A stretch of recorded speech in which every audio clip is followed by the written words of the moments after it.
Hey, Karen. How are you? I'm doing wonderful. How are you doing? I'm great. I'm excited for this. My brother across the pond. Oh goodness, yes, it's great, and I'm going to interview Derek later on as well. So it's going to be good to talk to him about his film stuff. But it's going to be great Oh, cool. Okay. talking to you. Yes, I actually thought you were out in LA. So when he set up the time, I thought, oh, that would be so late. Then he clarified that you're out Oh in the East Coast. no. Right. No, yeah. We moved we what about I don't know, 7 years? 6 years ago. Yeah, I'm in Atlanta. Everybody's in Atlanta, huh? Yeah. Like, okay. It I, wasn't s- a yeah, I said I was going to embrace it. embrace. Embrace it to the fullest, right? The culture is definitely in Atlanta. Well, it's a pity you guys don't have Hezekiah. Is it Hezekiah Walker? Is that is a Herschel Walker? Is that him? Oh, you're talking about the mayor, Was it the the gov- Senate? I mean the senator. Yeah. Yeah, no, we don't. Nope. Oh, what a pity! What a pity! Yes. Mhm. Oh, okay. Well, let me know when you're ready. Oh yeah, I'm ready. Okay. Well, Karen, it is a great honor to be able to speak with you. I've followed your career. When I actually, I'm here in England. I was born and raised here, but I went to high school in Nigeria, and it's Wow. amazing how during the 80s, how big you were in Nigeria. So I know you go to South Africa quite a bit, but you were global.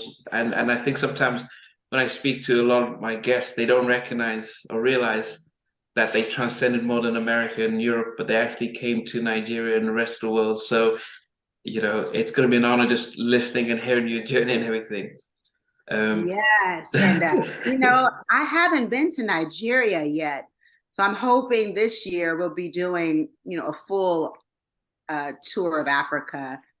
Just been, South Africa, like we talked about, and yes, and Uganda.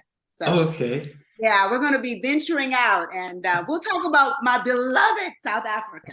Yes, we will. But we have an international audience and people all over the world tune in, and I always start off asking where you were born and raised.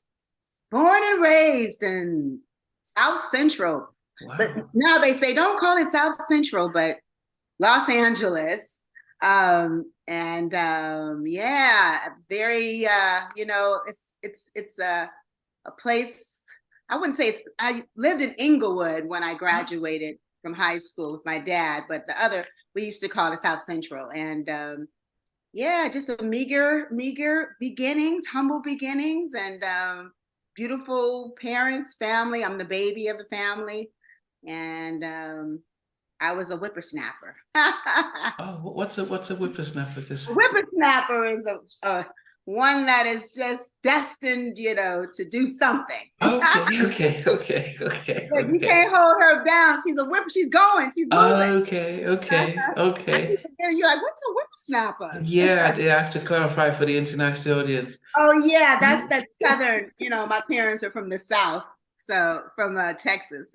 Oh, now a lot of us would hear about South Central LA and it got more LA got pronounced more sort of advertised when sort of gangster rap came out. So you say Inglewood. Oh, initially then we think about oh goodness NWA. yeah No, that's well but yeah, yeah Mac 10 yeah. Man, no, not you're doing all the wrong ones. Mac 10 is Inglewood. What's my name? Yeah, Mac 10 is from Inglewood. Yeah. So then Snoop from LA, F from Long Beach, and Dre's from Compton. So that's how, yeah. But Yeah. how So was growing up? yeah, I actually grew up but I went to school in Westchester. So I went out of my school district. Okay. I lied and used someone's address so I can get into Wow. a better school district. And that is so crazy because like I can't believe I got away with it. So, but yeah, I did. And so it was amazing growing up in Los Angeles because it was a city of dreams. And you had the sunshine every day. You had, just like I said, people were there, they were dreamers and they wanted to be somebody. And the sun was there to make us all feel good and happy and like we could achieve it. And the beach and it was definitely a beautiful experience growing up in Los Angeles and just being around, having access to Hollywood and, to pageants. And it's just how, acting and singing and dancing. And so I wouldn't trade my childhood for anything. It was amazing. At that young age, I mean, and I do wonder the disparity about those who grew up in LA and for others who come into LA to chase the dream, and then those of you who grew up in, say, South Central or on stuff, could you talk about seeing the dream? But I don't know if that was very common with others who grew up in, say, South Central and others. Could they see Hollywood as accessible the same way you seem to talk about it? Yes, because you had, especially if you, with me being in my teenage years doing pageants, and we'd have to go on auditions, and there was a what was that called? It was a paper. It was called Drama Log, I believe, and there would be, where you can audition and casting call there. So, that was pretty much where we looked to audition for things outside of South Central. And there would be sometimes little fake pop-ups that, they would try to come there to take your money, right? Get into Hollywood, come to Inglewood. The people all wrapped around and, they would just try to charge you for pictures or lessons. But yeah, I just, it's just the spiritual, the aspect of just, like I said, just LA being such a place that the energy of the California can just carry you, because like I said, it's either you're going to go, like I said, in Atlanta, in Atlanta, it's a different culture, it's a different energy. So I think every city, and even London, of course, you guys have that same rock and roll thing there. It's like you're just, even like you're walking down King's Road and you just see these ageless people that are just like rock and roll, forever. You know what I mean? And it's just like, wow, it's such a music place. So that's what I'm talking about, that energy. Yeah. I lived in Redondo Beach for about 2.5 years, and oh, Redondo. Okay, yeah. And Havos and stuff. But what about the singing part? Because being the youngest in the family, how did you pick that up? Oh my God. I'm such a ham.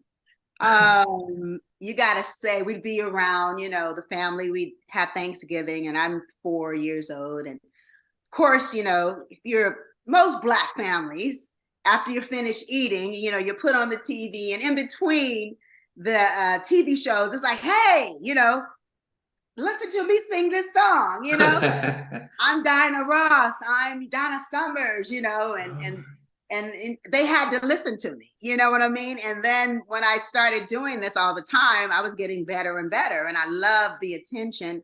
I love performing. The microphone was my mic, and it was just a great time. My sister, Angie, who was my older sister, she had a natural gift to sing. And my other sister was a choreographer and dancer.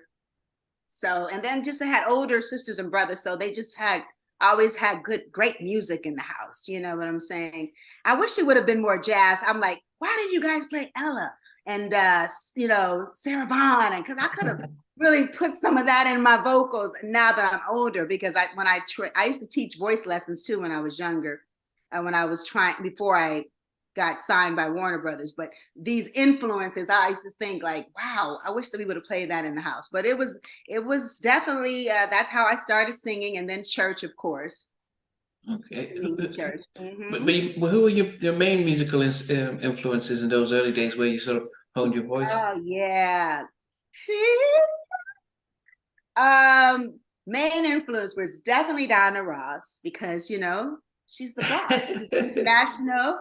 You know, she's beautiful, she's elegant. Donna Summer, because she was sexy, her sound was amazing. She was, you know, just great vocal. So those two, and then male, of course, I like Michael Jackson. Who else? Stevie Wonder. Those were probably my strongest as a kid. And then Stephanie Mills and Gladys Knight and Phyllis Hyman. I went through that phase. And then Al Jarreau. So there was different phases. And then, you know, Luther. There was just Cheryl Lynn, you know, Evelyn Champagne King, Karen Carpenter. So, you know, and that was the beauty of that time. They were so different from one another, those voices. And that's what I missed, because you had such a variety. Dionne Warwick, oh my God. How can I not say Dionne and Aretha? Yeah, so it was a buffet of, you know, pick and choose and be influenced by, you know, Roberta Flack. So yeah, we had so much, right? We had it was a smorgasbord of amazing artists. Mm-hmm. And I guess at that time there was more emphasis on the voice and less on the image. Right at first, yeah. But then when it, you know, then I started to, when I was a teenager, you know, Prince and Madonna, just because of, you know, and Janet, of course, you know, because of the MTV, the pop, definitely was influenced by Michael and that, just the video artist, which I kind of pride myself on, because being a dancer and an entertainer, I was attracted to, you know, a lot of those artists. And so probably Prince and Michael being my favorite. So it's interesting you mentioned dancing, because then did you leave the Hollywood side to then say, let me focus on the music, or what was the shift? Oh no, I went to a school like, do you remember the movie Fame at all, where they had a school? Yes, I love that. Yeah. Right. So I went to, I was so fortunate to have a program in the summer and all, and that we went to for underprivileged kids, that we can learn acting, singing, dancing, tap, what was it? And I think some musical instruments. And we would put on, it was called the Ebony Showcase Theater. And every year we would put on an annual show. So you kind of had to be, know how to do it all. And some very amazing, talented people came out of the Ebony Showcase Theater. That so like I said, I wasn't limber enough to dance. And then I wanted to be, I understood it, but I wasn't as limber as my sister and my friend. So that was a challenge for me, as well as when I'm going to go back a little bit. I used to be a track star. So I could have gone and gotten a scholarship. Yeah, I used to be very fast. I would run the 100-yard dash and the relay and the 220. And so I had record-breaking times. Yeah. So I was a track star too. But I felt like I had to choose. So because it was such a commitment to either one. So I chose the entertainment. Oh, why? Because I kept getting cramps in my leg. Okay. There was times when I had the race run, and it was like for like a trophy for a championship, and I would get a cramp right at the last, right, and I just was like, what is going on, and I don't know why. So maybe that was just a sign, like, don't go that way, but and so I said, I just can't keep doing that. It was heartbreaking because I would have the race and lose it because of the cramp. Yeah. So all that work, you know what I mean? So, and I couldn't figure out why I was doing that. But so that's what happened. You're taking me back because nobody ever asked me that question. Like, oh yeah, it was the cramps. Yeah, but what about the family, the parents though? Did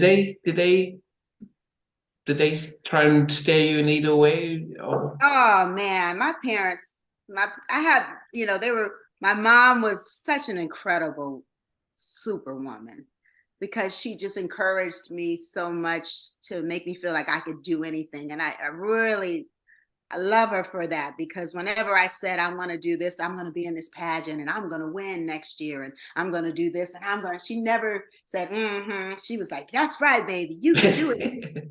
Her energy and her belief in me was so strong, and I didn't want to let her down. And at that time, my parents had gotten divorced, and I really, Mom, I'm going to buy you a home, and all these things I was able to do. And I'm so grateful. My dad was amazing. He was the opposite.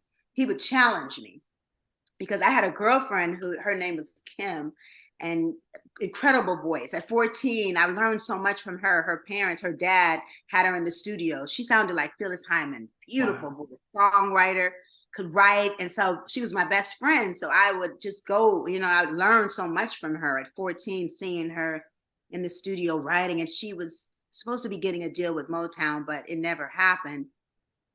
And I don't know why I brought that up, but I guess talking about just being around talented people, and I don't know where I was going with that, but she was a big part of my childhood. So shout out to Kim, if you're listening. She really influenced me a lot as a writer too.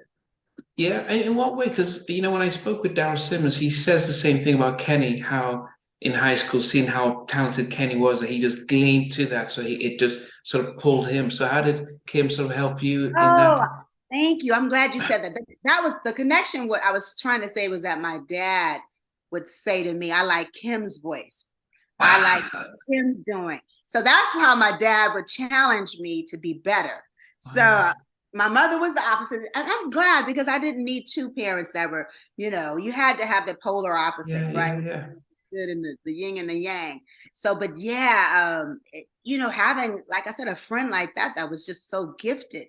If you're smart enough and not, a hater, you'll just appreciate it and learn. So I just sat there and I really just soaked it all up. And even, that being able to listen and learn and just be respectful of the gift took me a long way, because I knew what it looked like. I knew how to get to it. And I knew that I was just grateful to be in that place. You know what I mean? To have her dad investing in her at a young age, and for me to be around her, seeing her do all of this. So once I can see it, then I can do it.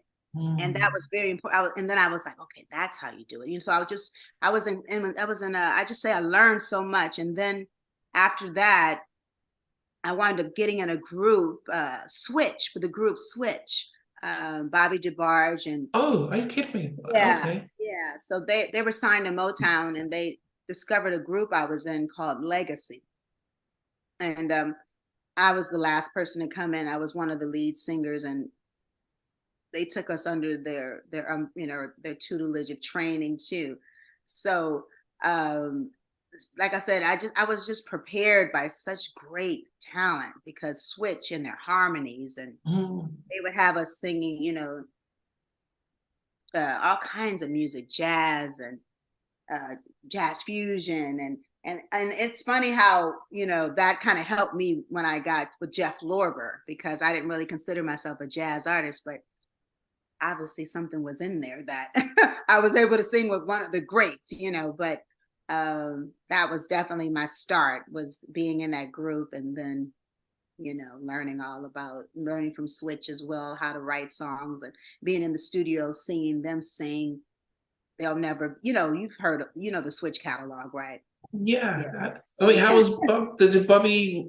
Did he? Because I know when I interviewed Elle, he was telling me how Bobby sort of got him out of his comfort zone. But how did he get any advice from Bobby? Right. Well, Jody, the drummer, was the one who signed us in our group. But okay.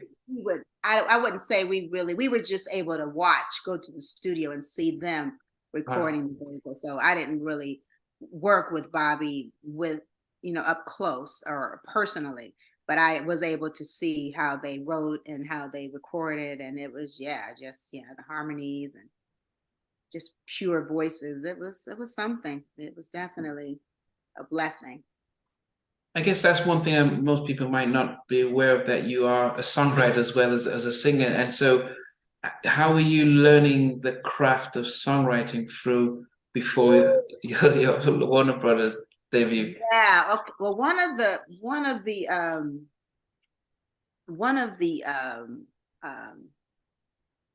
songwriters that was he sang a lot like Elle, and he worked. His name was Michael Norfleet, and he's a brilliant guy, keyboard player. So I started writing songs, and as with Legacy, we wrote a lot of songs. So I understood there was another female in the group who was an amazing songwriter and vocalist too. So just really building it from, melodic structures and subject matters, and just real simplicity. And that's what you'll hear a lot in that switch sound. It's just the melodic, the melody is just so memorable, and the way it follows the keyboards. So I started, learning from there. And then my first song I wrote was for Stephanie Mills. Wow. Yes. And so she was, like I said, an idol, because I performed her songs from The Wiz when I was in high school. And it was a pretty big production. And yeah, so to land, so this was my first song that I had landed, it was called Automatic Passion. And it was written with two amazing writers, Robert Brookins. I don't know if you know who, he used to be on MCA. He wrote, recorded with Stephanie Mills too, and Tony Haynes. So they're two prolific writers. And so that was my first penmanship of a song. Wow. Mm-hmm. Now, I guess for us who don't write songs, how does it work? Do you have the melody in your head, and then and you're writing the lyrics to it, or does somebody start and you just said, "Oh, what can we add something here?" Or how does it?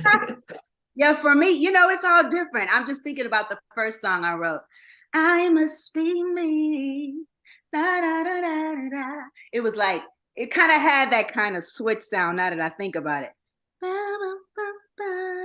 But yeah, for me, I would have my melodies and have the verses and the chorus, or either one, and then I'd come to a keyboard player, and then they would build around my melody.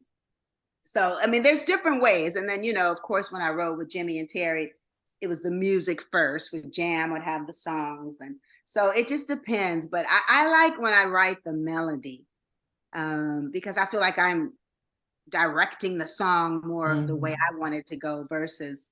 But when you're doing up tempos, you want that groove to be there. Yeah. Okay. You want to make sure that track is humping before you put your melody on. You know what I'm saying? But, those are pretty much ways for me. But mainly I like to, and then a subject matter that's very strong. I learned that from, of course, Babyface and LA and Daryl. You know what I mean? That I was, just in training, Jeff Lorber.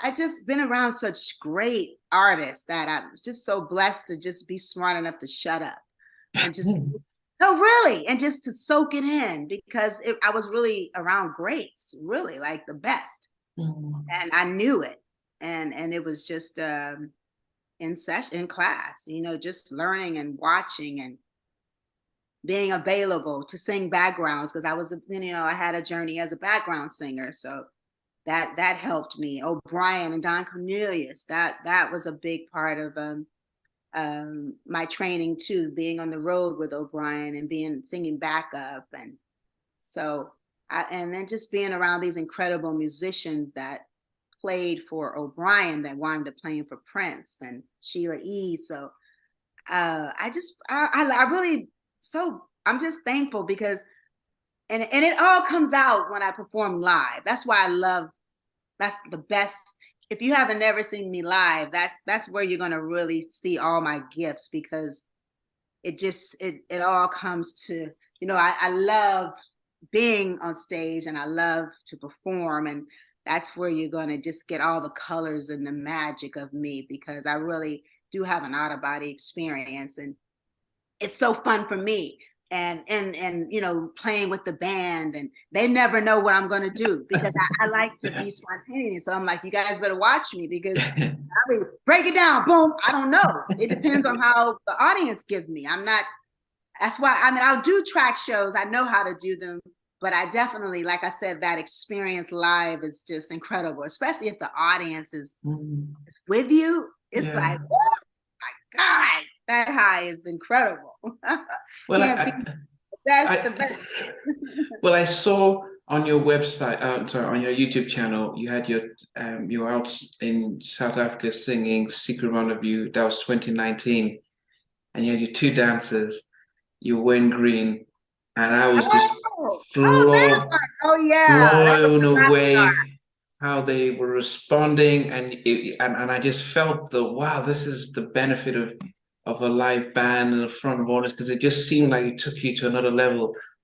Oh yeah, and it's so, you're so right. And you know, the business really has changed, because when I came out, I had a band. I never did track shows. So, and then when I come back into it later, I'm like, what? Track shows? What is this? So I had to learn it, you know, because I was like, well, how do you do it? And you know what I mean? But I finally figured out how to do it. And it's, I just made the tracks sound live. We did everything. No, that was with a band. So the one I saw was with a band in South Africa. Yes, that was with a band. That was with a band. Definitely. It was, but you know, it's such a difference. So you have to just, like I said, it's, the world is different. You know, the finances, they don't want to pay for bands all the time. So I realized that I wouldn't work, because I used to be like, when I first came back, you know, from being away from the industry, I thought I was gonna just have my band, and it was like I kept turning down shows because they were track shows, and I realized like, you gotta start working, because the world has changed. You know what I mean? They're not hiring all these, you know, musicians. You know, they figured out a way to. So we just, like I said, I work with Derek DOA Allen, and great bass player, and you know, Chucky, and you know, Booker, and all these guys. They all work together, and we put together my show. Oh, university, right? Yeah, the guys from university. Exactly. You know, I saw that on you had Chucky on there. Well, I mean, we're still trying to work out getting him on. Chucky's reluctant. So Chucky took my band. My guitar player, Eddie M on sax, DOA, Derek on Derek, he did College Girl on the Bobby album. Okay, I know that. So you know, I always tell them, you know, I'm like, we gotta play together again. So I'm hoping to do something with them, you know, that'll be really exciting if Chucky will let me.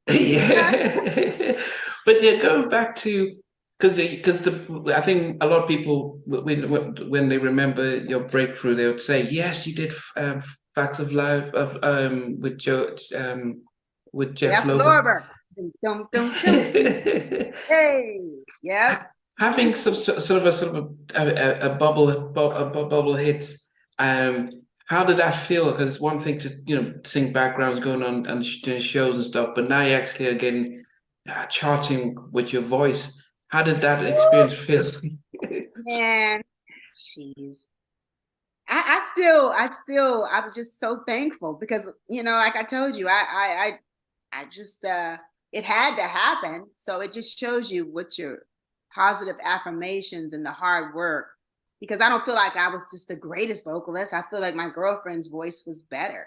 Yeah, you mentioned Karyn. You know, but, you know, I got the deal, you know.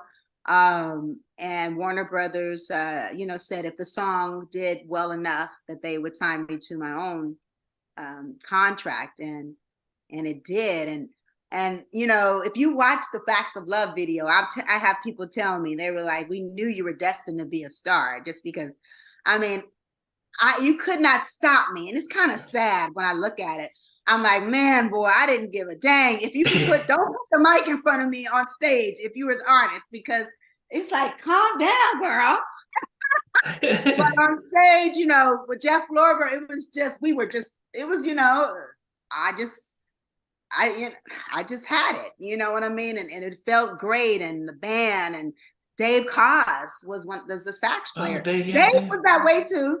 Still in the show. Dave was, you know, in the audience. I mean, you could just see it. You knew that he was going to be, you know, just that. And that was that was such a great time. And these great musicians, like I said, Jeff Lorber, and starting with him, and him featuring me on the album, and then touring. We'd opened up for Shaka and Al Jarreau, and just it was just an amazing amazing time, and so much learning from Jeff. And I didn't, and then I was a little spoiled because I've always played around the best musicians. So I definitely was like, like I wasn't playing when it came to my musicians, because, when you start like that, it's you gotta be bad, and I still hold myself to that, that honor of definitely making sure that the musicians I play with are on that level. So I'm just inspired, and I'm just it's been a ride. I'm thankful, man. Yeah, I mean, and I think that's the one thing that you learn from hearing those who work in the jazz, is because the musicians, they take their musicianship very seriously. They and it's less about putting on it's about putting on a full show, and it's not relying on being in this on a studio production track. Right. So the audience will feel the energy when you're live. So there's no one that hasn't seen your performance at the Apollo of Superwoman and Secret Runner, but that won't say, "Wow, look at the energy." She's wearing high heels, little small dress, but she's just taking Tina Turner to task. So you can see. There you go. Somebody knows. Yeah, that's right. That's my girl. I forgot to say Tina. How dare me? Forgive me for not giving my girl her roses. Oh my God, I'm so sorry. Yeah, it was Tina and Diana. Okay. That was because you got the soft and feminine. I'll go there, but then it was the rough. Yeah. So I don't even tell them that. Sometimes I like it sweet, and sometimes I like it rough, like Tina. Right. That's right. There you go. But then, so Benny, I mean, most of us would have heard Benny Medina, Signs I'll Be Sure, Jazzy Jeff and the Fresh Prince, Fresh Prince of Bel-Air, manager of J-Lo now, but he was head of black music at Warner Brothers. Did they sign you directly to Warner Brothers, or was it through some production deals through? Praise God. No, I had an amazing deal. No, it was directly through Warner Brothers. Wow. And yeah. And that's rare for a black artist, so it's not, Oh, and Warner Brothers was such a premier boutique label. Yeah. So it was definitely great deal. And I was with Left Bank Management at the time, because they was the ones who managed they managed Jeff Lorber. So okay. They had managed me at the time before I got with the incredible Larkin Arnold after that. Mm-hmm. So those early days, I mean, did the learning of the musicianship and the writing prepare you for the business side of the industry at the same time? Do you get to sort of learn what to do? Yeah. Let me go back a little bit, because when you talk about the business and learning, very blessed to have Sturkin and Rogers. Evan Rogers really groomed me. He was the person who wrote the Facts of Love for Jeff Lorber. And I'm going to say Evan Rogers because he's the one who's discovered Rihanna. And so shout out to Evan Rogers. So he taught me. He was an amazing, incredible singer, writer, producer. Taught me how to sing, background, got me my publishing deal at Warner Brothers. And I just learned so much from the business side. Evan was Italian, but you would have thought he was a brother. He kind of reminded you of Prince. He was kind of like that. Not like a, small frame. And he was like Italian, but he dated black girls, married to a black girl. So I really learned a lot from the business from him, from, Carol Ware. I think she was at MCA. So it was, I loved Los Angeles at the time, because it just seemed like, I don't know, for me, I just had such a magic, when I think about it, it was happening very fast. I sang on Shanice's, as a background singer, Shanice's Can You Dance, her first single with Brian, what was his name? Shanice's first producer. He was hot at the time. Not Nadia, okay. No, I can't remember. But anyway, started there. and knew John McClane and worked with the Commodores. So I had a lot of I had a lot of mentors to teaching me.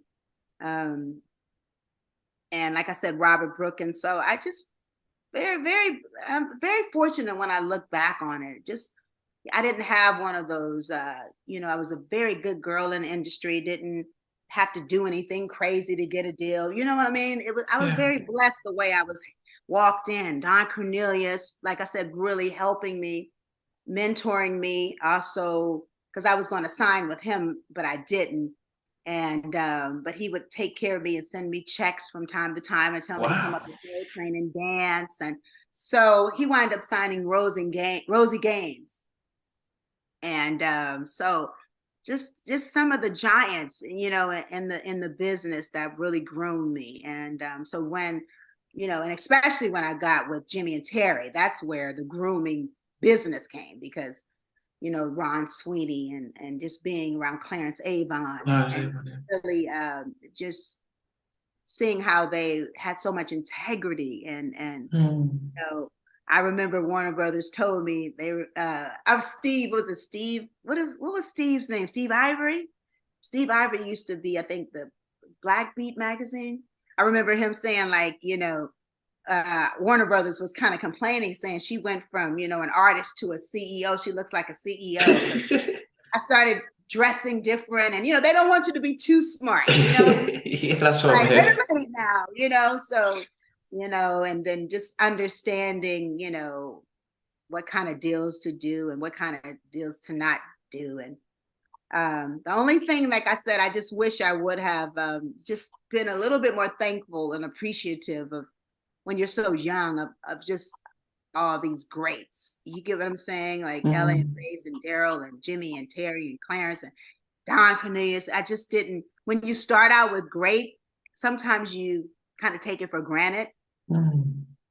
So that would be the thing I wish I could just do over. I could just really needed somebody to tell me, do you know you're living like a 1% dream? Like, which, you know what I'm trying to say? But when you get everything, when you first come out and, you're gold and then you're platinum and then what do you know? Your standards are so high. You know what I mean? Yeah. And sometimes you could just think, oh, it's just supposed to happen. And then you realize, no, it ain't. Yeah. Well, being local, did it seem to make a difference for you, being that this was your city, Yeah, it made it made a big difference, because I mean, for me, I was available. Yeah, I was there. You know what I mean? I understood the lay of the land. I knew how to maneuver. I respected others' gifts. And I just, I guess I don't know. I would just say people liked me. So that was a big part of, knowing your place and just being appreciative of it. So, and just, even I would go to the studio with Ella and Face and them, and they'd be doing, Johnny Gill or whoever. I just come up there. I just want to sit and learn, and then, want to get on the backgrounds? Yes, you know what I mean? And then they started calling me for everything, for the sound, but just being available and wanting to learn. But that's something that's got to be in you, though. You know what I mean? Yeah.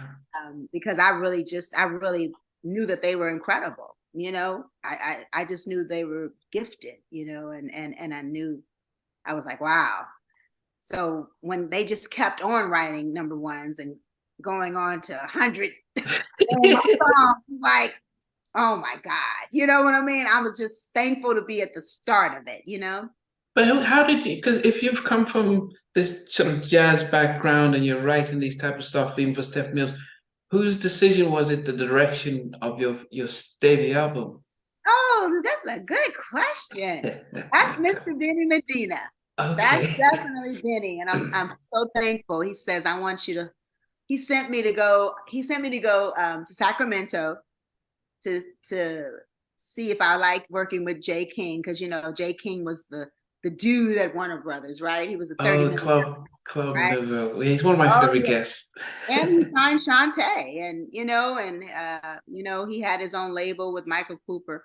So I went there, and then I worked again with Evan and Carl. and their songs were cool, you know what I mean? But he said, I want you to go check out this, they got the Whispers, this duo, and I think you guys would be a good fit. So Evan and I went to meet with LA and Face. And it was dope because, they like me because they like my music from Facts of Love and they like my sound. And so we started out doing like, I think 4 songs, and then we kept doing more, 5. And I think it wound up being 5 or 6 songs that we did together. And it was fun. It was a great time, before they were, who they were, and we had something to prove, what I mean? Yeah. We had something to prove. They were trying to, be Jam and Lewis, and I was, I'm gonna be Janet or whoever. Of course, we never thought we were gonna be them, but we wanted to be on that level because they were incredible, and it was a beautiful, beautiful relationship. And I worked mostly with LA doing the vocals. Okay, that's time. Yeah, because they had their ones that probably had more, LA would be the one kicking my butt in the studio. Yeah. Like, I don't believe you, what I mean? But it was a great time, so much fun. And I wouldn't trade it for the world. It was I was so proud of, them, and love what they did with the Whispers and with Bobby.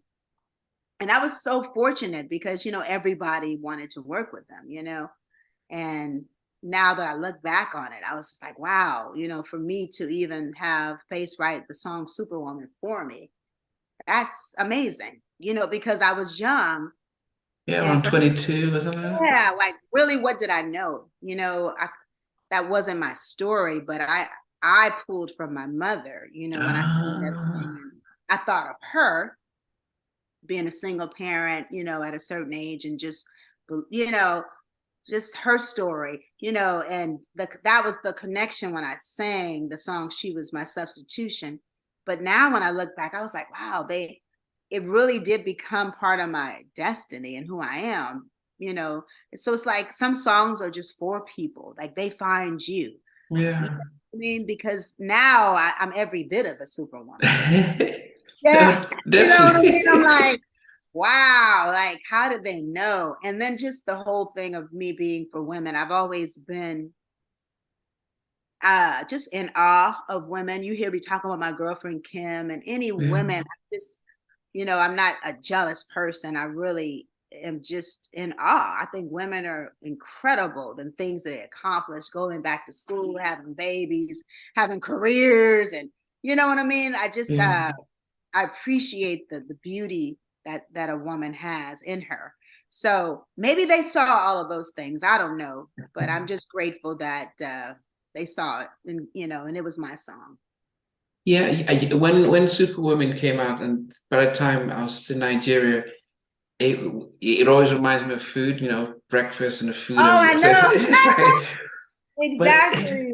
but we got it on Casey Keller's top 10. So that show used to show in Nigeria, and just watching the video. As I said, I don't think you guys realize, your songs when it come across to West Africa back in the 80s and stuff. But it was such a No, I get it because it felt that way to me too. Seeing I get it. Mm-hmm. Yeah, it was such a, the way you're telling a story through song was quite unique for us, for my generation. Like, wow, you could actually, because normally we listen to a song and we're dancing along and you don't necessarily know what you're singing. Right. But with that song, you were like, wow, this is, she feels like she's upset and the husband's not really paying attention. It's like, whoa, this is deep. We don't, you look like your parents and thinking, is this happening here? And then for them to write it, from a male, because people think I wrote that song. I'm like, I wish. Yeah, I mean, what did your mom think when she heard Superwoman for the first time? Oh, wow. Man, she just thought it was beautiful. I mean, it kind of reminded her of what's the name of the girl? What are the one last spell to answer? You know how that song told a story, The Fifth Dimensions. She said that it told a story, you know, and she loved it. I mean, it was, I remember her crying. Like it was, I had the family listen to it. And it's so funny because I guess I was so young. I didn't know, you know what I mean? I didn't know the impact that that song would have. Maybe I was a little young to really understand that the women would feel like they were heard and liberated and all that. You know what I mean? Maybe I was just a little too young to quite understand that I would have a whole, even today, you know, women that are just like, this song changed my life. Yeah. You know, I was in this relationship and this hearing your song got me through it. And I was in a dark place. I mean, all this, I'm like, wow. Yeah. So she was definitely proud. My whole family, my whole street. I think I had a even little listening party with the neighborhood. Mm-hmm. Yeah. The you know, most of the people, most of the community to have their favorite soundtrack is Wait to Exhale. One of their Mm-hmm. favorite albums is Mary's My Life. Mm-hmm. And one of the things about that connects those two albums, but also with Superwoman, is the story from a woman's perspective, especially a Black woman who seemed to, carry the community and have to go through so much and have to be strong despite all the setbacks. And there's no time to just say, to run away. Exactly. Gotta do it, right? Yeah.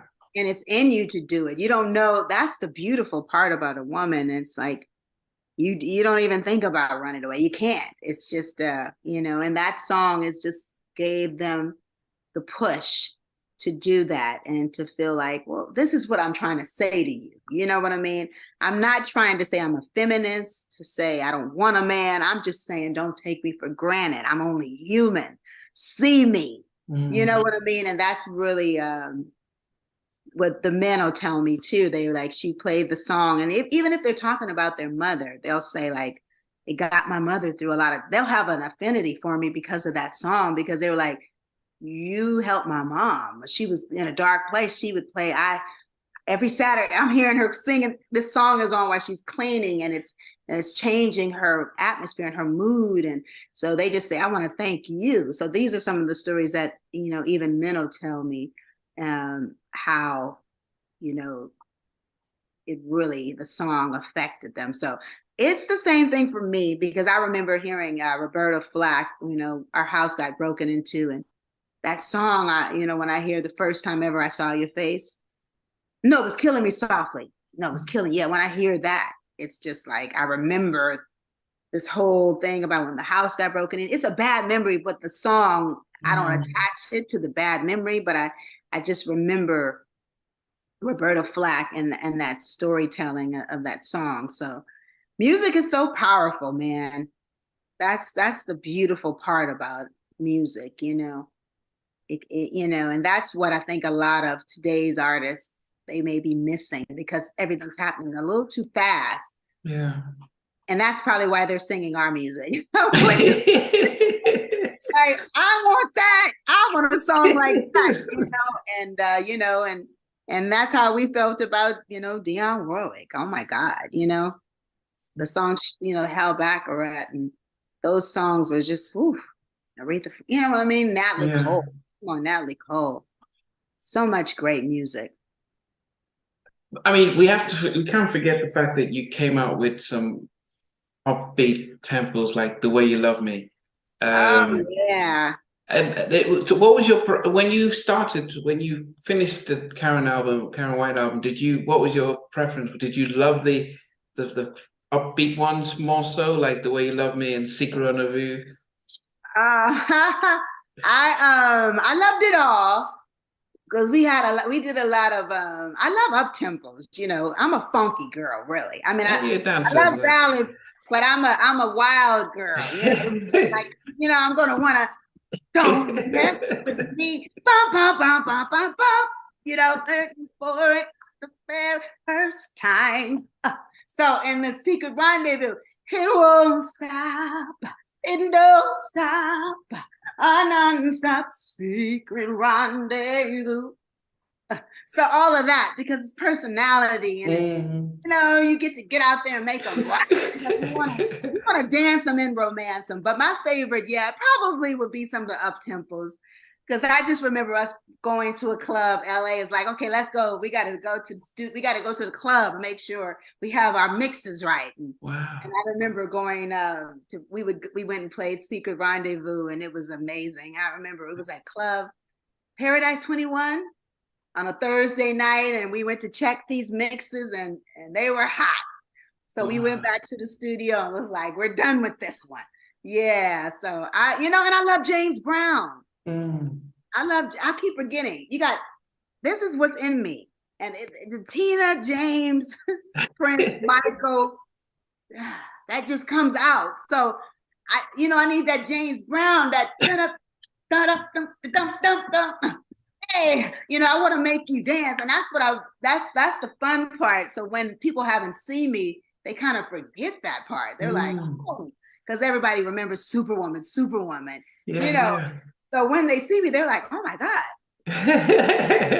I'm like, but Brown does not forget, because I toured with Bobby for 2 years, and I opened for him. And that was the hottest tour of 1989. And, as they call us, I was the Queen of New Jack, and he was the King. And, we had LeVert in the middle, and that was some great times. So I'm hoping that we can repeat that, Bobby and I. We're actually looking into that. I got some people looking into me and Bobby doing something, hopefully getting back together and doing some kind of tour. Yeah, well, hopefully he can keep up with you, because I've seen your shows, so you've got the energy more. So I know. Yeah. He's got those iconic songs, right? And you definitely undeniable. You know what I'm saying? They just take you back. You can't deny it. And I love how he's singing too now. He's just really since he's not dancing as much, he's definitely being more aggressive with his vocals. I'm like,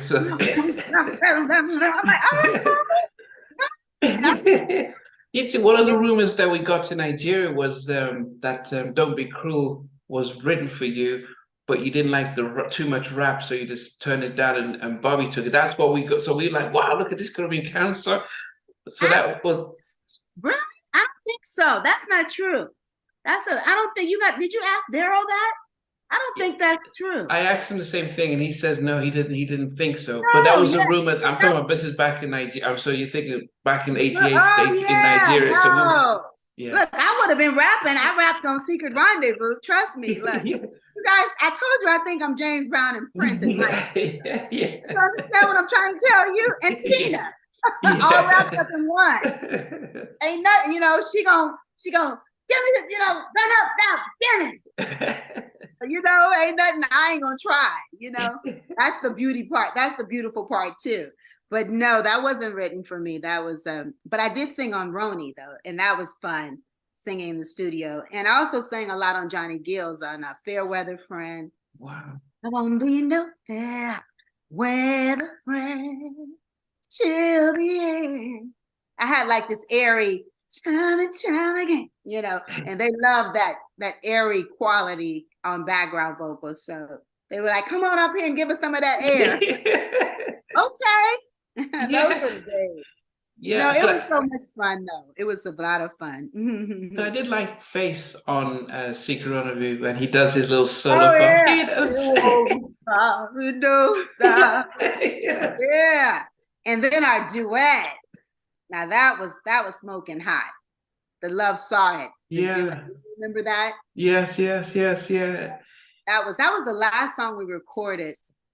And we just that song, I think we did like one takes both on that. We were both that was, we had our chemistry down. We knew what we wanted to do. And I heard, I guess it was Shantae Moore and her ex-husband, Keith. Kenny? Kenny. Yeah, she did a rendition. They did a rendition of that too. You okay? Because I think Yeah, Daryl said yeah, he did some, he did the remake out with them. Oh, he Dawson. did it? Oh, I didn't He, know that. Daryl yeah, did it. Oh, cool. yeah. But now they said you were the first solo artist to have your first three singles to debut #1 on the R&B Female. chart. Female, oh, female, they adopted it. Mhm. But Yeah. was this the success of your album was a surprise to Warner Brothers? And because that, I mean, you Oh, it had. wasn't a surprise. They paid enough. No, I'm being funny. No, trust me, we weren't paying Facing them what they, what we paid them on the third album. No, I think they were like 15,000 a song, which is a bargain. Yeah. But the Warner Brothers, I mean, I don't really see why they would be, because they put us together, and I think they believed in the magic of, they saw what Bobby did, and they got to see a little bit of what I did with Facts of Love. So, and then LA and Face, they were hot at the time, right? They were touching Three everything. #1s for debut as unknown Yeah. singers. That's not guaranteed success. I mean, and globally, as I mentioned, And right, I had no clue. I was in the Guinness World Book of Records. I was like, what? wow. I'm like, you gotta be kidding. Like, Janet didn't do that. It was on her first debut. Whitney didn't do that. I was like, oh my God, okay, whatever. Look, I'm always trying to, like, just take your victory, girl. Yeah. Yeah. So I'm excited. It's What was your favorite song on the? my favorite song. Yeah. Oh my gosh. I don't know. It changes. No, but at the time though, and it can't be Superwoman. I doubt if you. At the time, it probably was Secret Rendezvous, probably. Yeah. Because I'm such a Prince fan, and I really, You did, yeah. I just probably, because I was such, being such a Prince fan, I could hear, that type of alone in my room, thoughts of you in my head as I wait. Time is, that's like when doves cry, you know what I mean? Not that that's where they got it from, but that's where I feel like it. I was like, I was channeling Prince on that. Yeah, so probably that, and then Love Saw It. I love the singing in that lower tone. For me, yeah, Superwoman wasn't my favorite. It wasn't my favorite because I guess relatability wise, I wasn't. Yeah. You know what I mean? That wasn't my story. It was, I sang about it, but it wasn't my story of feeling like that. I was too busy. But I definitely was the strong woman that would have told to do that. And they knew that about me. The question, slowed down. That's not Steve Harvey of. Yes. That probably was one of my favorites. Come to think about it. Was it Steve Harvey? The Steve Harvey? From London. Oh no! So not Steve Harvey. Not Steve Harvey. The comedian. The comedian. No, I thought you were talking about from London. No, there's a Steve Harvey that had a lot of hits. I can't remember who, but yes, white guy. So it was him, and then I had Daryl come in here and help me, with some words, and I like that because it has that Isley Brothers feel on it.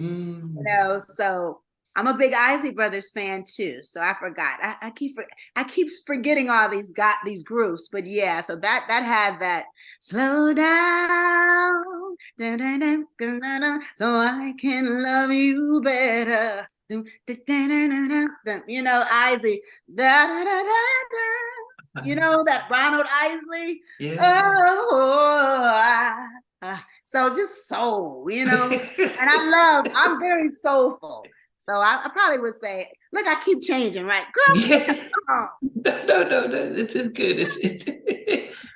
No, so I recently listened to Face and L.A. Reid on two podcasts when they would, because the biggest question for us is, you're doing Rituals of Love, and we're expecting, the magic of LA and Face to come back and, to reproduce the magic.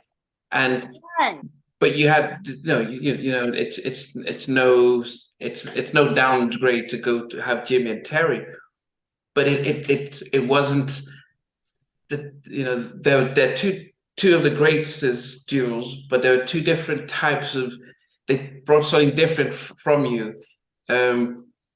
How much of a say did you have in the direction of your production? Oh, well, the production, Ritual of Love. Okay, I met with Prince, and Wow. this was during the Batman phase. So originally, I came out to me. I met Terry and Jimmy when I did Michael Jeffries, who sang on the background. Who sang on Jeff Lorber's album as well. He was from Tower of Power. It was he and I were featured. So I sang on a duet that Jimmy and Terry wrote for Michael Jeffries. So that's how I met Jam and Lewis. And so I went to go meet with Prince, and this was during the Batman phase. Yeah. And this is, I should have just did it anyway, because I didn't really hear the sound. He had played some tracks to me, but I didn't really hear that sound. So I said, Prince, I have an idea. So I sang them, feel the rhythm pounding to the ritual of love.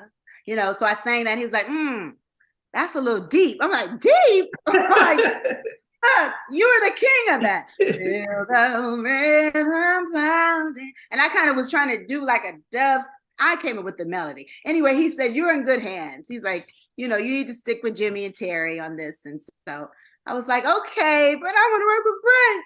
So anyway, so Jimmy and Terry, so they didn't want, so it really was the fact that Jam and Lewis inherited me because of LA and Face and their new label. So, I was kind of they only could work with so many artists. And so they had Tony Braxton. So that's kind of where it was like, we're trying to make our own Karyn White, you know what I mean? So it was just it's called the luck of the draw, it was like, darn it. Those songs, would have been, probably a lot. I don't know. I'm not going to say what they would have been. Who knows? But yeah, so then we didn't work together on the second album. And then with Jimmy and Terry, I said I wanted to definitely do a romance me and a dance side. And that the songs like Tears of Joy, those are some of my favorites. A lot of the songs were pop because I got with George Michael's manager.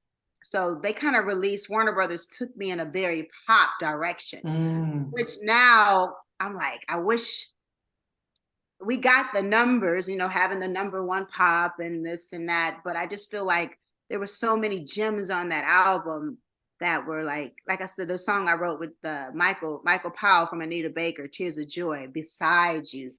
Those were two songs that I think would have been just classics for me, but they were more R&B. So I just kind of got caught up in my new manager seeing me like, you're the Black Madonna. So he kind of changed my direction. And I was with Larkin Arnold on my first album. He was my manager. So he's the one who was the president of Sony Records and Discover, who signed Sade, Luther, Natalie. You know what I mean? He was Michael, he had a hand in that. So I think where we went wrong is we just kind of left our base a little bit too much. Pop too fast. Yeah.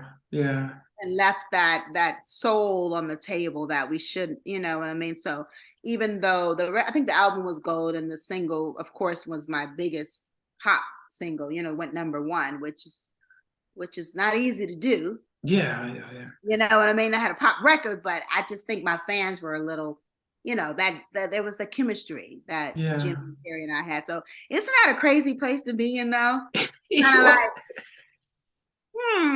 you know what I mean? And it was, so I feel so bad for Terry because I know he was like, we shouldn't be, you really need to be working with them. Why wouldn't you? You know what I mean? Yeah. So it was just luck of the draw, so.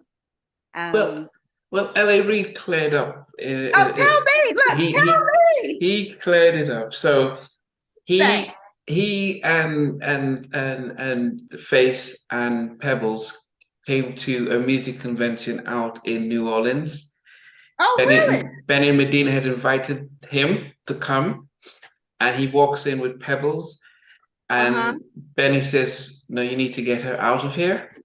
Right. And he was like, "What?" He's like, "If she goes, I go." And so they left. And so I said, "We're not doing anything with you." And so Oh, that's what happened. that's what happened. And so LA said this recently. He says that years later they didn't talk, so they met up 10 years later. And Benny says, "Look, the reason why I was upset was I was bringing you to this function to meet all the heads of Warner Brothers to start giving you other artists to work with, but you brought Karyn's biggest her sort of rival from another label to a Warner's function, and that then smacks in the face of the execs. And I was trying to get you tell you, look, you have to take her out, and they said, and so Oh my that's God. So yeah, Alex so said that? yes, he said it on Questlove, so that's why he clarified as to what that, because they didn't know for all this time why they weren't allowed to work with you, that they just, and Benny explained that he couldn't, that was because I never knew that. Look, yeah. how many years ago is this? What is that? 30 years? So Really? yeah, so it wasn't the first, Wow. yeah, so they yeah. Look at you. You brought some healing over here. Why'd you let me sit up here and tell that story? You should have said, wait, cut, No, stop. well, no, because I think most of us kept wondering why, and even Babyface wasn't really too sure, but it was only LA who recently met with Benny, and they hadn't spoken for 10, 20 years, and then they sort of said yes, they hadn't spoken for all that time, and so Wow, oh my God. yeah, so it was because of Pebbles. Well, not because of Pebbles, but because No, he yeah, just brought. the whole thing. But that's a weird thing. It's just like with me and Janet and and Jimmy and Terry. You know what I mean? It's like, I guess I can understand the label feeling like that. It's a weird place to be in, huh? It's like, interesting. Wow. Okay. Look, thank you. Aw, thank you for bringing some healing. Those are my guys, and I really, I'm thankful. And so that's good to know. Okay. Yeah. Makes sense now. Because I was trying, maybe it's because, that's Yeah. No, because separately, Babyface was really disappointed that he couldn't work with, and so Daryl. But then LA had to clarify. But he wouldn't have known until Benny first said, "Look, that's why he was upset with him coming to the convention with right. Pebbles Gotcha. Wow. and Okay. stuff." Look, So. look at you. I love it. Okay. Yeah, but then again, I think on the flip side, when you do work with Jimmy and Terry, you find love with Terry, and yeah, you have a daughter Oh, and we were stuff. in love before we Oh, didn't work together. Right. We were in love writing the music. So, like I said, there's the song. If you've never heard it, you got to check out on Spotify, Beside You. And it's so poetic. It's like, you know who Karen Carpenter is, right? yes, of the Carpenter, commenters, yes, yes. Close to You. It kind of reminds you of that. It's a beautiful song. And then the other one is called Tears of Joy. So to me, and there are people that, like I said, there's people that love me regardless. Of course, there are people that love romantic.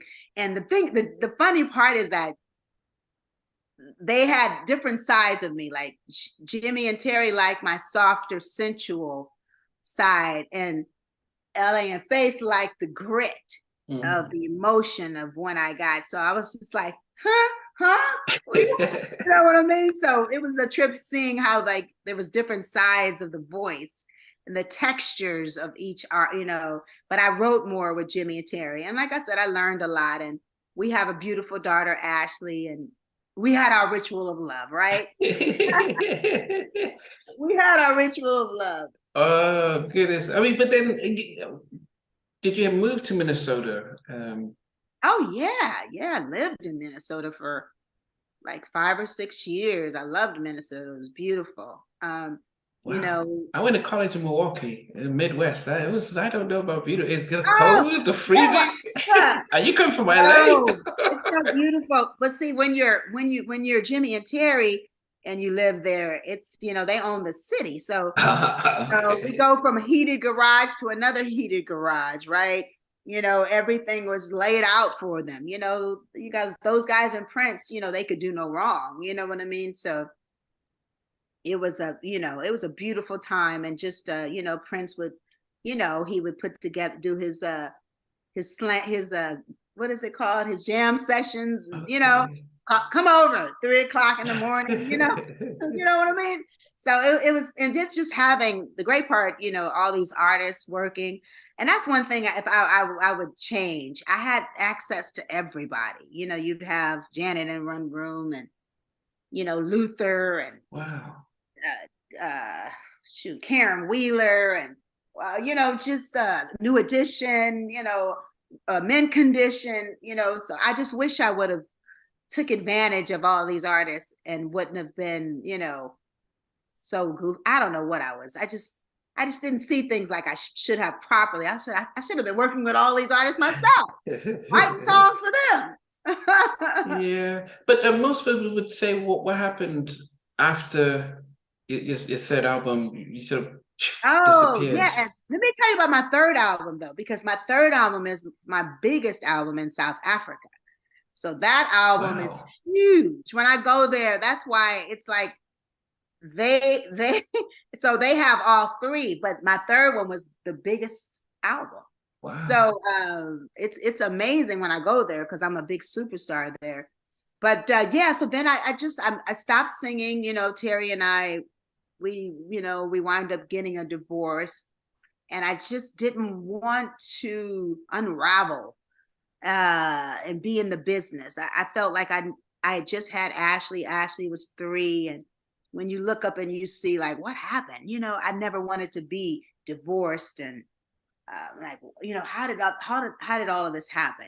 So I said, let me just stop singing, stop doing everything, and let me spiritually work on who I am, and not run from it. Really just focus on that. And so I really did. And at the time my mom passed, and then I just I kind of I would say I just kind of lost my way, because I just felt like I had so much confidence and everything, but when you fail at something and if things don't work out, it was kind of my first time of kind of really being depressed, because all this was happening at the same time. My mother, who was my hero, was gone. And so I was just like, let me just raise my daughter. Maybe I had my time, I've done great. I didn't really realize the legacy that I had left on the table. And because if I would have, there's no way I would have walked away from it, because it was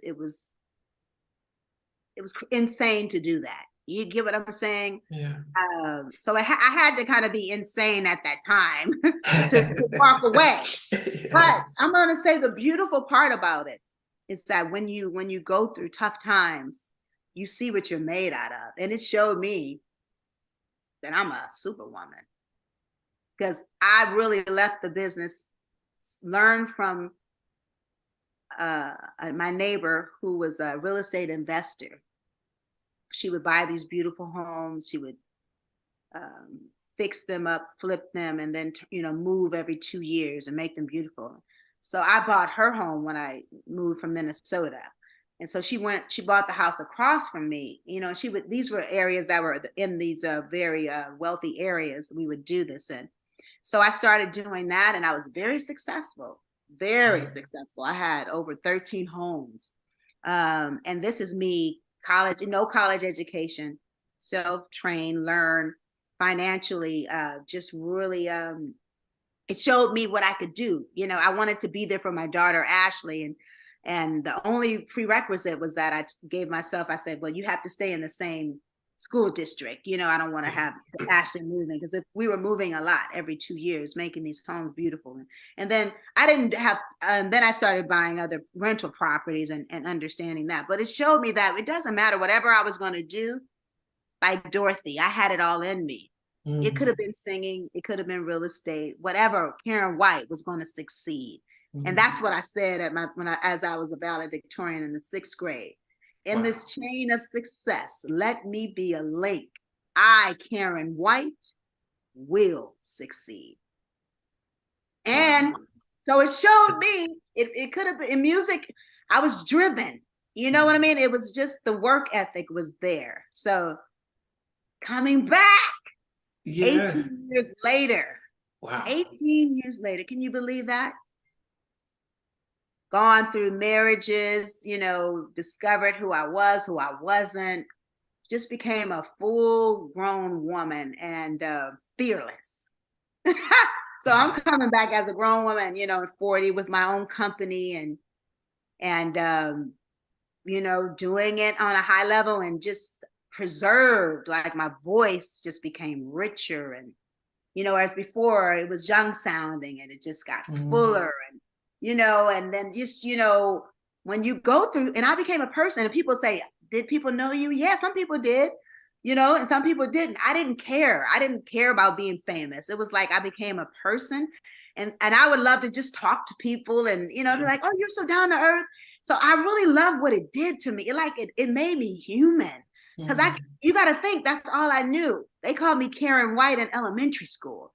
I was the track star. I was the girl with the long hair down her back. I was, you know, the talent shows. I was the pageants, all of that. But this, it made me, I don't know. I mean, I love that that's why when I get on stage, I just connect with people because I am you. You get what I'm saying? And it's like, and I am that superwoman. We have to, you know, I kept stretching and reaching and growing and shaping myself. And when I didn't know it, you know, and lost my way, and I get it. You know what I mean? I am you. So it's just beautiful to see this starting over for me. You know what I mean? And people starting to remember and me getting more shows. But people think it's not easy because I left a legacy. And it's like promoters, it's been 18 years. So it's like, wow, you know, what does she look like? What does she sound like?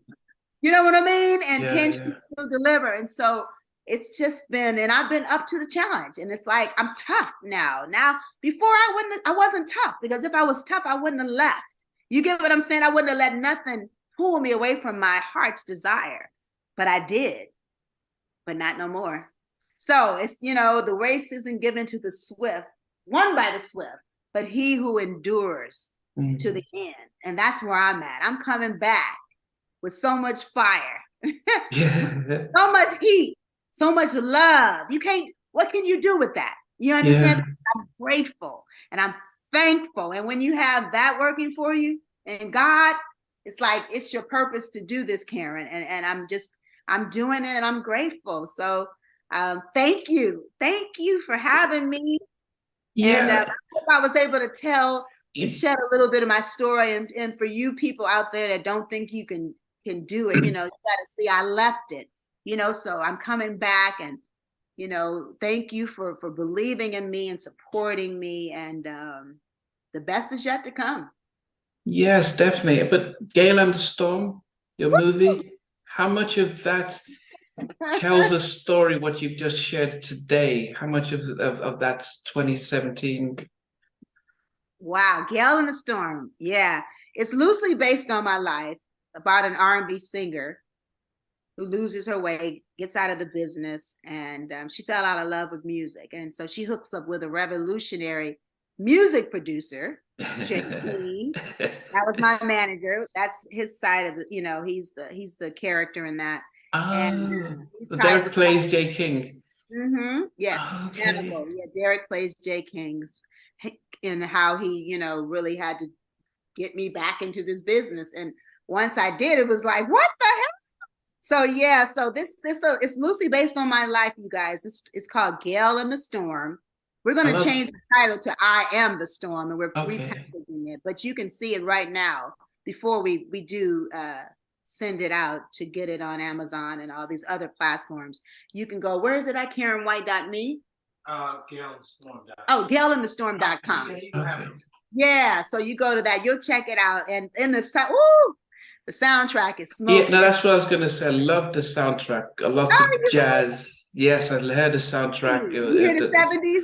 Do you hear that Yeah, 70s? love the song. I love Sister Sister as well. Oh, Yeah. sister, sister. Yeah. So this is you guys, if you like funk and if you Yeah. like got a little bit of Rick James, a little Parliament, Tina Marie, Al Green, Shaka Khan, my rendition versions of that. So it's Yeah. a dope soundtrack. And I produced it, executive produced it, and co-starred it and co-wrote it. And that was so liberating too. That's the fearlessness I was talking about. I came back and I started acting. I was also in a movie on a sitcom called what was it called? I can't even remember. Beauty and the Baller. I had a role in that. So I would started acting, and acting opened me up too. Oh my God, because it's like acting, you have to bare your soul. You go in these classes and they're like, okay, you have to tell them like, okay, like they'll ask you like, where are you pulling from when you're saying that? Like, and you have to say like, well, okay, my divorce and you're sharing your whole everything in front of the class. And it's like, well, I don't believe you, confess it. And so acting just opened me up. And it's like, it's the greatest thing taking these lessons, because it made me so that's when I'm on stage. I don't know what I'm going to do. I usually always jumping in the audience, sitting down. Come here, girl. Break it down, band. Hey, sister, let me tell you why I love you. You know what I mean? It just, I'm so grateful for, like I said, this what acting does for you, because it's, and then also I was going through these auditions, right? And I would get some of them, but most of them I didn't get, and it was humiliating. And you just had to, you just keep going, and it's like, they didn't care that I was Karyn White. It's like, are you the character? You know what I mean? So I'm glad I had all of that training. And then Derek and I got fed up, and we said, we're in an independent world. We don't need to have anybody give us a deal to make a movie. Let's make our own. And so we got 2 students from Morehouse that had won awards here in Atlanta. We had a $5,000 budget. Wow. Yeah, and Jay King had Sacramento on lock. Yeah. We had all of these different locations, and the same time we did the movie, we were doing the soundtrack. So when you see me in the studio with DOA, that was really happening, and I was going in there singing in one takes, because we didn't have a budget. I didn't have time. Like facing them, I would be. I feel like changing the melody. Let's try coming in 5 times on the same song. None of that. This was like, you got one time to get this song.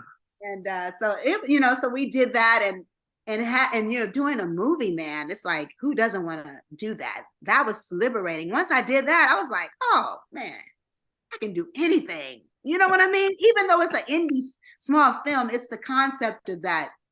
We a lot of people, stars never put out movies. You get what I'm saying? You have all these actors that are great, that have tons of money. I'm like, why don't they do their own projects? So that's what Derek and he brings to my life. And I call him the alchemist. He's late getting into the game. So, his passion, is just a beautiful passion, because he's older and he has that wisdom, and it's like, okay, we got to do it. And he's any of you artists out there, that he's like my life coach. So played a big part in, and just having me believe in myself too. You're Karyn White. You're Karyn mother effing White. Karyn White. Oh, yeah. Karyn White. But people don't know. They think, we have all this confidence, you know what I mean? But coming back, it's just, I had to believe, you know what I mean? And when you have your purpose right, and you're not coming back for ego, when you come back for love and not power, there's nothing you can't do, because people can feel that, right? Yeah.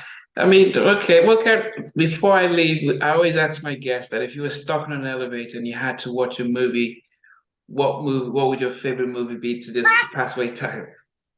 The Godfather. Oh, The Godfather. Okay. Donnie Simpson loves The Godfather. Yeah, that's probably it. I'm so funny. I'll be playing the dang on soundtrack in the house while I'm cleaning. Like, is that The Godfather? Yep. Oh, good. Oh, And then Thank you so what's your much. all-time favorite song by any artist? Oh my God, don't you do that. I can't even think of my all-time favorite song. Jeez, I don't know. That's too hard. So okay, I'll give it to Stevie Wonder. I'll give some it's Stevie. I don't know which one, but Stevie. We'll just say Stevie Wonder. Okay, That's okay. So so much to pick from. You know, would you say I know the anything on the dang on Keys to Life? Man, I think okay. I mean, mine is "Lady in My Life" by Michael Jackson. I mean, oh everyone yeah, has that. I know. And yeah, that dang on Michael song. I mean, it's so much. It's so much. We're so blessed, right? We have such great music, right? And these Yeah. whew, man, I'm just thankful to have grew up in the time frame of to appreciate these artists. So just as we leave, what should we expect 2023? Any 2020. tours, new music, or anything? What should we expect? Yeah, definitely want to do some new music. More touring for sure. Movies, because we're hooking up with some great people out here in Atlanta. But I'm gonna do it on my way, my terms. You know, more duets.